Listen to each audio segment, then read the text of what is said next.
Hello everyone, Pisces, kamusta kayong lahat and welcome to your February 2025 reading.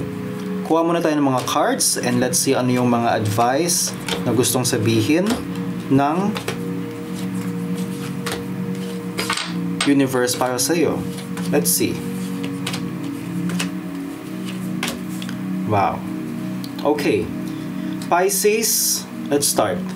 Meron ka kasing cards dito na sinasabi rito that there are negative habits, there are negative practices, or maybe meron kang negative beliefs na matagal nang nasa sayo. But then, you are also wanting to leave the past behind or leave those emotions or negative practices or negative beliefs na meron mo. So, meron kang change na nangyayari, merong evolution, merong change na nangyayari sa'yo, and you are in that situation kung saan para kang nahihirapan kang i-let go yung past, pero takot ka na mag-explore ng bago. So, there is an urge for you, meron kang gustong gawing pagbabago sa sarili mo, Pisces. You have the Ace of Swords in reverse. You may not be feeling like maybe hindi mo ina-express yung nararamdaman mo sa ibang tao, or maybe ikaw mismo tinatago mo yun sa sarili mo. There are situations within you where kung saan hindi ka open na isabihin sa ibang tao yung nararamdaman mo. Kasi siguro maybe takot kang aminin sa sarili mo, or for kung ano mang reason yan, no? Kaya tignan natin. In the past, medyo kinikimkim mo kasi yung pakiramdam. Medyo tinatago mo sa sarili mo yung mga nararamdaman mo. Minsan nahihirapan ka na, pero hindi mo kasi siya ma-explain. So, minsan nagkakaroon ka ng parang issues when it comes to your feelings. Okay? But right now, what you have the Judgment card eh. There is something in you, may tumatawag na ng pansin sa sarili mo na, huy, tama na yan. Wag ka nang masyadong magmukpok dyan. You need to act. You need to do something para magbago yung sarili mo. So, andun ka ngayon. Kaya meron kang urge to do something new. Okay? In Pisces, sa buwan na to, there is this personality in you, or there is this hindi man personality, but there is a awakening na gustong mangyari, and ito yung ikaw na may mga ambisyon, merong bubuhay sa sarili mo that magbibigay sa iyo ng inspiration, passion, and to do what it takes para ma-achieve yung ambitions mo. Kasi para kang natulog. Yun yung pakiramdam nito. Para kang tinamad, na na-depressed, na dito na lang ako, wala akong gagawin, ganyan. Ang daming takot for you, Pisces, and you have to be this person that na dating ikaw. Kasi ang dami mong sinara ang dami mong naging takot Yung iba sa inyo is hindi mo rin masisi kasi yung environment, yung situation hindi naging pabor para sa inyo. Kaya ikaw nagtaklob ka. In other words, tinago mo yung sarili mo, and dito na lang muna ako dahil ito yung medyo hindi ko makikita ang mali ako, hindi ko makikita yung weaknesses ko. So there is this, no. So ang dami kasing pwedeng naging sa iyo, ang daming naging hadlang. Okay? Let's see, ano pa bang merong nangyayari dito? Pati yung instinct mo nawala. Parang hindi mo tinrust yun. Pisces, other people around you, alam mo kung ikaw ay nasaktan, kung ikaw ay naghirap, alam mo yung iba, naghirap din naman sila. There may be people na parang naisip mo na gusto mo silang sisihin, kasalanan nila, whatever, alam mo yun, it's normal. May mga ganyan naman talaga. But then, you need to understand that other people are also hurting.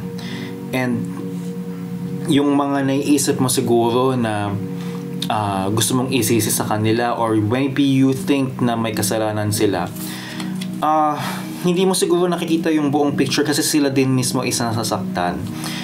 In fact, ikaw mismo, you may have been feeling na iniwan ka, or hinayaan ka, or natalo ka, talong-talo ka.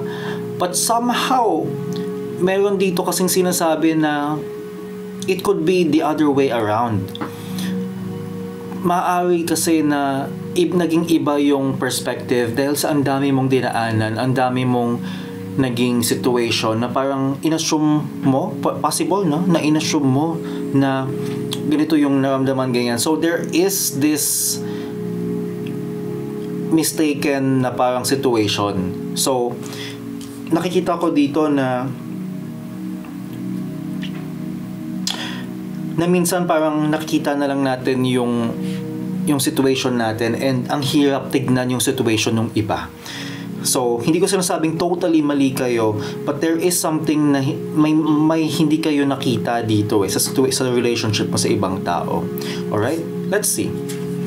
Ang advice sa inyo, Pisces, is to be very feeling like, i-enjoy mo kung ano yung meron mo ngayon. To have that gratitude, to have that feeling na, I'm so blessed.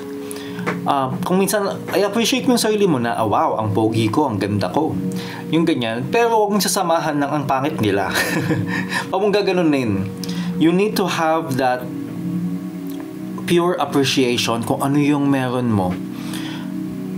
If you have luxury, like, hindi ko sinasabing, sobrang mga mamahaling gamit. But then, kung ikaw ba ay nakakakain ng 2 beses sa isang araw, di ba? It's luxury because not other people, hindi lahat ng tao may ganyan. You have to appreciate kung ano yung meron mo. You have to appreciate na meron kang chance na makapag-usap. Ikaw, dahil napapanood mo to, you have the luxury of watching this. Yung ibang tao, hindi. Yung ibang tao, this is magkaroon lang ng cellphone na sobrang di ba? You have to be very, very grateful. If you can do that, Pisces, there is so much to celebrate. There is so much. Nakikita ko dito na etong celebration na to, simula pa lang hindi siya yung big na big pa But ito yung magiging entry point para mas maging gumaan pa, mas maging masaya ang buhay mo. It all starts with the feeling of, wow, masaya ako, ito yung meron ko, ito yung nagbibigay ng saya sa akin sa ngayon, and lumalaki siya. Ang ganda nito, Pisces. Hindi naging perfecto ang pinagdaanan mo, pero if you start with gratitude, sobrang umu-okay ang lahat. Let's see ano pa ba yung mga advice sa inyo ng Universal. First is peace. I am a being of love and I release all negative energy. It doesn't matter kung ano yung sa tingin mong nagawa ng ibang tao sa'yo. It doesn't matter kung ano yung nagawa mo sa iba. I mean, isang tabi mo yung past, isang tabi mo yung feeling mo nagawa, but you open yourself to peace. If you have peace, you have opportunity na maayos yung gusot mo sa ibang tao, or maayos mo yung tingin mo sa sarili mo. Minsan kasi baka hindi mo pinapatawad yung iba, hindi mo pa rin pinapatawad ang mga nagawa mong in the past, sinisisi mo yung sarili mo, but you are a being of love, and just release all those negative energies and have that sense na, okay, pag nagawa ko na to, na-release ko na to, alam mo yun, ang gaan na magiging pakiramdam mo. Next is adversity. I accept that challenges are the best way to learn. Minsan, well, hindi lang sa minsan, but then for you specifically, may mga pinagdadaanan ka na tinuturuan ka ng pagkakataon, tinuturuan ka ni God na kung paano i-deal itong mga certain challenges. And that is how you will learn. And that is, kung alam mo yun, kung magiging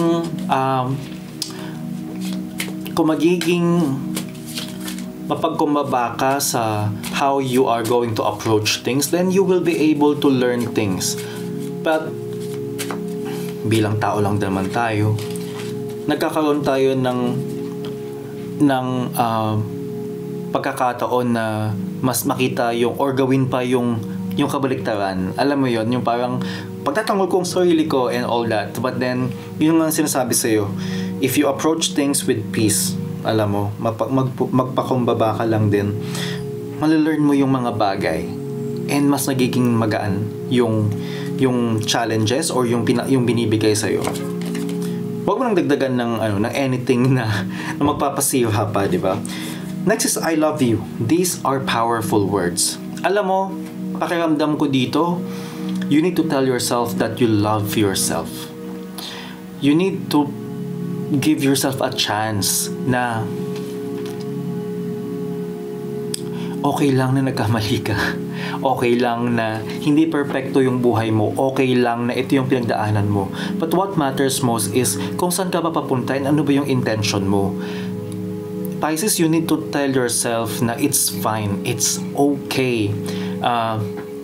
Kung may mga feeling mo naging failure ka in the past, or kung feeling mo na ang dami mong maling nagawa or could have done better, it's fine. Kasi ganoon talaga eh. Pinagdaanan mo yun because merong gustong ipakita sa iyo ang universe. May gusto siyang ituro sa inyo, meron siyang gustong ipakilala, or meron kang napagdaanan doon na makukunan mo ng bagong learnings. Kaya it's fine. Don't be too hard on yourself. Kaya just keep on moving. Next is you have choose love. Ayan po, love. You always have choice. Make yours with love. Yung mga pagdadaanan mo, yung mga choices sa buhay mo, alam mo yung minsan ang daling piliin yung galit, ang daling piliin na makipag-awayan, na makipagbangayan sa ibang tao. Pero para sa'yo kasi you have the choice naman talaga to choose love. So why not choose that? Minsan ang hirap to choose the high road. Ang hirap magpaka-mature, ang hirap magpakagingan. But when you try to do it, doon mo ma-realize na ang natural na maging love, na magkaroon ng loving energy and ibigay yung loving energy. Kasi lahat naman tayo is made of love. Next is, within the next few weeks, Pisces, baka may inaabangan ka, or maybe there is a situation na parang somehow hindi mo ina-expect na yun pala yung gusto mong mangyari. Pero there are a lot of people around you na nagsusupport sa'yo, na minsan hindi mo inisip na they are actually helping you, they are actually supporting you, but they are there. And in the next few weeks, baka makita mo na lang sa paligid mo na, ay, anong nangyari? Anong naging blessing at anong naging na naging maayos din ang lahat. So have that belief in you na hindi lahat ng tao ay kaaway mo, but there may be things na hindi mo lang nakikita that are actually helping you to be more closer to yourself. Sinasabi din dito that there is no need to worry. Pisces, wala kang kailangan katakutan, wala kang kailangan isipin. You need to believe that lahat ay magiging okay, lahat ay magiging maganda. Hindi mo kailangan na pag-isipan ng masama ang mga bagay sa paligid mo or ang pagtingin mo sa sarili mo. Ang advice sa'yo, how to take care of yourself, is to meditate. Pagka overwhelming ang lahat, nakakaloka na, meditate. Try to do that. If you don't believe with meditation, be closer to God. Okay? Next is nourish your temple. This also means taking care of your body. Kahit minsan magkaroon ka lang ng time na parang bigyan mo yung sarili mo ng magagandang pagkain, masarap na pagkain, na healthy. Yun, gawin mo yun sa sarili mo kasi baka nakakalimutan mo yun or baka nagkakaroon ka ng situations around you na nakakalimutan mo na kung paano ba talaga dapat alagaan ikaw ang sarili mo. Next is adventure. Hindi mo daw kailangan tignan ang mga challenges sa buhay mo bilang sagabal, bilang another hump on the road, bilang panira sa buhay. No. Why don't you see it as an adventure? Why don't you see it as something na, ay, kaya ko to. Let's do it. Ganyan. So why not look at it in that light? Next is catch your breath. Huwag mong kalimutan na minsan magpahinga din. Pisces, minsan kasi in-overall mo yung sarili mo. Minsan pinupush mo yung sarili mo na okay lang, kaya ko yan. Ganyan. Parang minsan ang feeling kasi is minsan tinatry mong i-push yung sarili mo. Pero hinga ka din minsan. And hindi mo kailangan na maging sobrang on guard. Yun yung nafe-feel ko ito eh. You don't have to be always on guard, but it's fine, it's okay to show that you also have some weaknesses. And it's fine. Catch your breath and give yourself that opportunity. Okay?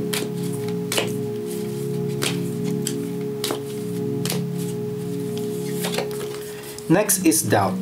Offering all to the divine doesn't mean negativity never arises, but you can say, free me from this prison of doubt. I cast this burden to you.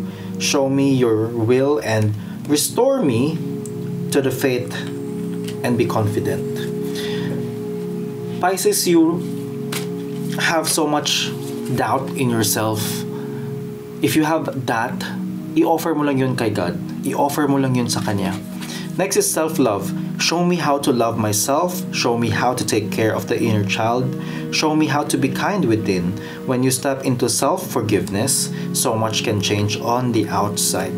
Yun na nga eh. Patawarin mo ang sarili mo. Hindi ibig sabihin na may kapalpakan, may decision na hindi maganda, meron kang pinangatawanan na situation na hindi mo, na minsan naiisip mo, Ben, sana binaliktad ko na lang, or alam mo yun, it's fine. It's not something na kailangan mong sisihin ang sarili mo, but tell yourself that it's okay. Tell yourself na okay lang na may nagawa kang ganitong pagkakamali. And then, tayo ka ulit, and yung mga taong mga taong medyo siguro hindi mo nakausap ng matagal na ganyan, or maybe people in your life na hindi ka nagkaroon ka ng misunderstanding, magkakaroon din ng peace yun. Next is new waxing moon, conception, inner self, and expansion. There is a new you that's coming up. Pinupush ka ng situation to be this better person. So follow mo lang, alam mo yun, medyo sumabay ka lang sa agos ng, sumabay ka lang sa gustong mangyari ni universe, and you will see that ikaw mismo ay nag-expand, ikaw mismo ay nagkakaroon ng bagong learning sa sarili mo, and doon mo ma-realize that kung paano ka nag-improve. Dancing, self-expression and movement. Maybe minsan kung hindi mo alam how to deal with things, express yourself through dancing. Express yourself into how you are moving, ganyan. Pwede mong maging outlet yon, but it's not everything, no? Parang you also need to, baka kasi yung iba gawing escapism yun eh. So just be careful with that. Okay?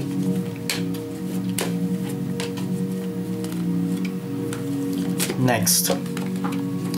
Cooperation instead of competition. What's yours is yours and no one can take it from you. There is no need to compete as there's an abundance for all.